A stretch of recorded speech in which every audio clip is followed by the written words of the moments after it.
Boeing Dreamliner 787 एक बेहतरीन aircraft था एयर इंडिया का। लेकिन एकाएक एयरप्लेन में ऐसी क्या ग्लिच आई जिसके चलते इस प्रकार की दुर्घटना हुई, जिसने अब तक 2 से 70 से भी ज़्यादा लोगों की जान ले ली है।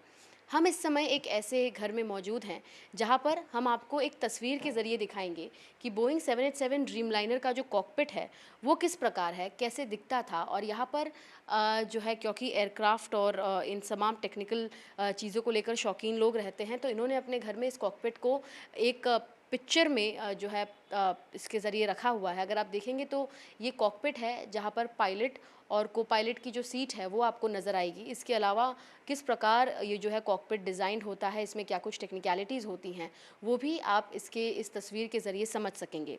हमारे साथ बात करने के लिए अजय उपाध्याय हैं, जो इनके साथ घटना दरअसल ऐसी हुई है कि ये फ्रैंकफर्ट से दोबारा मुंबई लौट रहे थे और उसी दरमियान ये 787 के ही एक ड्रीमलाइनर एयरक्राफ्ट में मौजूद थे। लेकिन इनके भी प्लेन में कुछ टेक्निकल ग्लिच आई जिसके चलते प्लेन से कुछ फाउल स्मेल आने लगी। दरअसल क्या कोई आग लगने की दुर्घटना हुई थी या क्या हुई थी, जिसके चलते इनकी फ़्लाइट जो है वो लगभग 26 से 36 घंटे डिले हो गई। अजय उपाध्याय जी हमारे साथ बात करने के लिए। सर, सबसे पहले तो उस दिन क्या हुआ था, ये कब की बात है और क्या कैसे आप उसको नरेट करेंगे? Thanks madam.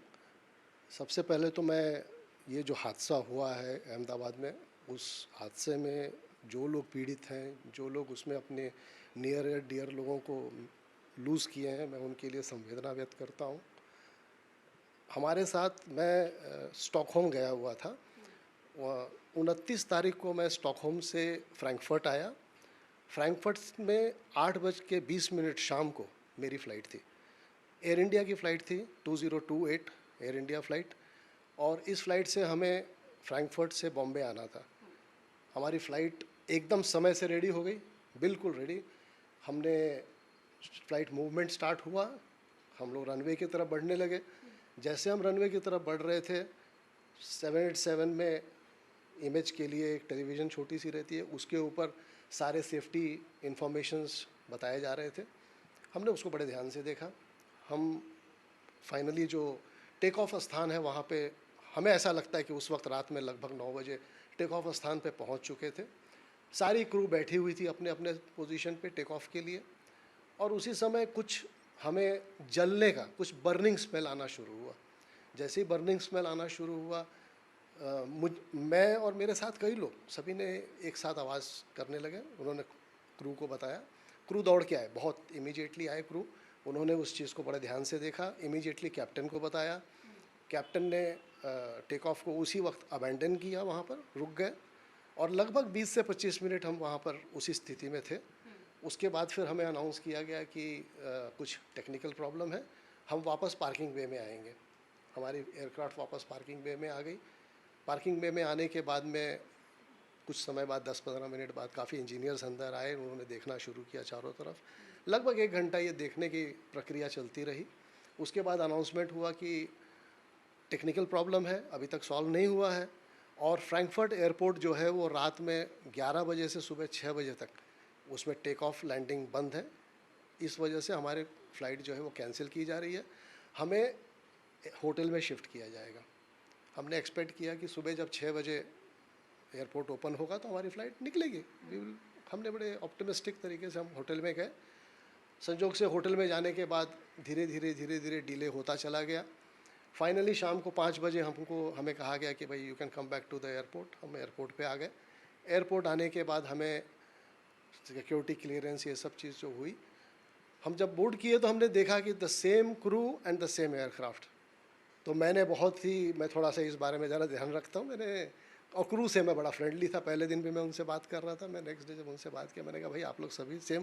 बोले हाँ, कुछ टेक्निकल प्रॉब्लम थी, टेक्निकल प्रॉब्लम अभी सॉल्व हो गई है, और अब हम लोग वही फ़्लाइट, जो एयरक्राफ्ट कल थी, वही एयरक्राफ्ट आज जाने वाली है।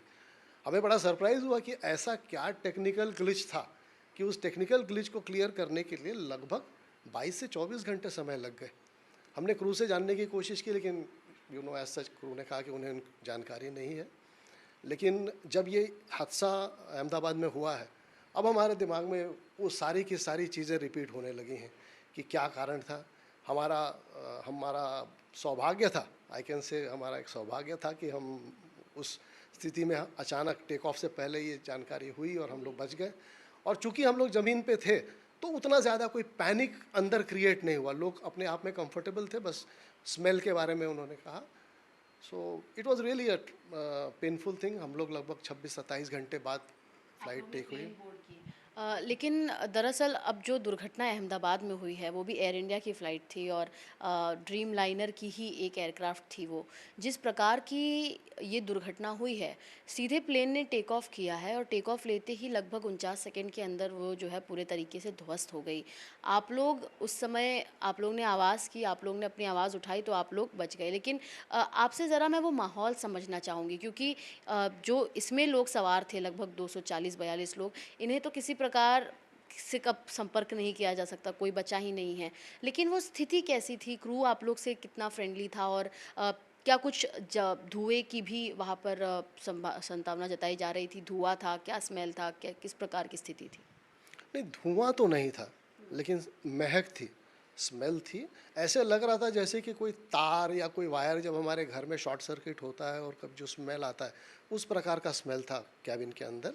और अधिकांश जो स्मेल था वो बैक पीछे की तरफ था। और यही आपका टिकट भी जो है आप बता रहे हैं कि जिसमें एयर इंडिया की ये फ़्लाइट थी और ये फ्रैंकफर्ट से दोबारा मुंबई लौट रहे थे। हालाँकि जो इनकी दूसरी फ़्लाइट इन्होंने ली उसमें भी तारीख जो है वो 29 मई की डाली गई, जबकि फ़्लाइट जो है इनके द्वारा 30 मई को ली गई है 24 घंटे के डिले के बाद। लेकिन तब भी एयर इंडिया द्वारा कोशिश ये की गई कि लोगों को जो है सुरक्षित तौर पर बाहर निकाल कर उस फ़्लाइट में बोर्ड ना कराया जाए, क्योंकि इनका कहना है कि लगभग शॉर्ट सर्किट जब होता है तो वैसा ही कुछ स्मेल जो है इन्होंने अपने फ़्लाइट में महसूस की। जब आवाज़ किया गया तो फिर वहाँ पर त्वरित तौर पर जो इंजीनियर्स हैं वो पहुँचे और इन्हें वहाँ से हटाकर एक होटल में शिफ्ट किया गया और अगले दिन इनसे फ़्लाइट बोर्ड कराई गई। आप एक फ्रीक्वेंट फ्लायर है, आपने बताया, आपने अब तक कई विमानों में बैठकर आप जो है ट्रैवल कर चुके हैं। एयर इंडिया भी एक बहुत बड़ा एयरलाइन है, मर्जर के बाद लोगों का इस पे विश्वास और ज़्यादा होना चाहिए था। लेकिन एज़ अ फ्लायर आपको लगता है कि इस प्रकार की दुर्घटना के चलते आपका भी जो विश्वास है थोड़ा-सा एयर इंडिया के प्रति या एयरलाइंस के प्रति थोड़ा-सा डगमगा जाएगा? आप ट्रैवल करने से पहले थोड़ा आपको सोचना होगा कि आप कौन से एयरक्राफ्ट में कर रहे हैं, कौन सी एयरलाइन के साथ कर रहे हैं? दरअसल ये जो अहमदाबाद का इंसिडेंट है, ये वन ऑफ द इंसिडेंट मैं कहूँगा। मैं पिछले 15-16 साल से एक बहुत फ्रिक्वेंट फ्लायर हूँ। मैं कई एयरलाइंस के का प्लैटिनम मेंबर रहा हूँ। फ़िलहाल मैं एयर इंडिया का प्लैटिनम मेंबर हूँ।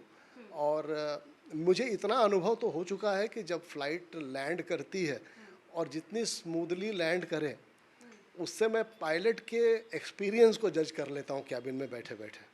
क्योंकि जिस तरह से जब वो लैंड करते हैं, एक स्मूथ लैंडिंग होती है, एक जर्की लैंडिंग होती है।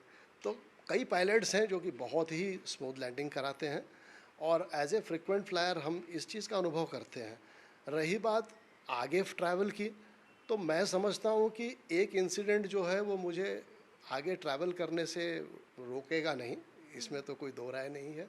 और रही बात एयर इंडिया की, तो एयर इंडिया जब से टाटाज़ के अंडर में आया है, मैंने एक चीज़ नोट किया है कि इसके अंदर काफ़ी इम्प्रूवमेंट हुआ है और इम्प्रूवमेंट हो रहा है। आई थिंक इनकी जो पुरानी एयरक्राफ्ट जो हैं उसको रिफर्बिश करने की बहुत सख्त ज़रूरत है, थोड़ा इंटरनल रिफर्बिशिंग देखने की आवश्यकता होगी। लेकिन on the whole there is a good improvement. Tatas के आने के बाद से हम एयर इंडिया में काफ़ी इम्प्रूवमेंट देख रहे हैं। तो यहाँ पर आपने अजय उपाध्याय जी को सुना, जो खुद अपना जो नरेशन है, इन्होंने अपने एक्सपीरियंस के बारे में बात की कि जब ये फ्रैंकफर्ट से दोबारा मुंबई लौट रहे थे तो इनके साथ क्या घटना हुई थी और किस प्रकार एयर इंडिया द्वारा जो है इन तमाम पैसेंजर्स को उस फ्लाइट से निकालकर एक सुरक्षित जगह पर कुछ घंटे के लिए रखा गया और उसके बाद उन्हें जो है दोबारा से फ्लाइट बोर्ड कराई गई। लेकिन यहाँ पर सवाल खड़ा होता है कि आखिर ऐसे लोग, खासतौर पर वो 200 लोग जिन्होंने फ़्लाइट ली थी, एकाएक जो है उनकी प्लेन क्रैश हो गई, जिसके चलते अब कुछ ऐसे भी लोग हैं जो फ़्लाइट में अब जाने से डरेंगे, 2 बार सोचेंगे और उसके बाद ही शायद वो अपनी टिकट्स बुक करें।